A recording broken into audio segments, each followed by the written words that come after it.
yanzu lokacin da Nana Khadija ta auri manzon Allah sallallahu alaihi wasallam, a lokacin da ta aure ita ta auri Muhammadu ne, ba ta auri Muhammadu Rasulullahi bane, ba ta sani ba ruwanta, kuma ta auri dan maraya ne, kuma ta auri mutum ne kawai saboda ita ta lura da abin da muka ce menene kwalitin da kake so. Tana son gaskiya, tana son amana, tana son adalci, tana son taimako, sai ta ga duk yana da su, sai ta aure su saboda wannan abu. Ita bata san zai zama wani ba, ko ba ruwanta da nawa yake da shi, saboda tunda ita tana da shi ya ishe su. Kaji matar gaskiya kenan, soyayya da abota saboda Allah kenan. Akwai mata irin waɗannan har kowane zamani wallahi.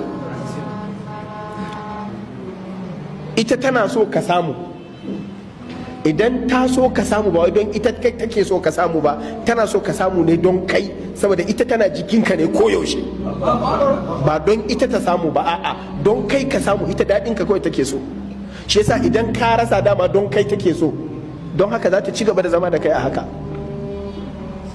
Nana Khadija tana biyan manzon Allah sallallahu alaihi wasallam albashi fa aka ta aure shi, yana ma'aikaci a gidanta a ƙarƙashin kamfaninta, yana payroll ɗinta. Ta ce shi nake so. Akwai manya-manyan 'yan kasuwa, akwai manya-manyan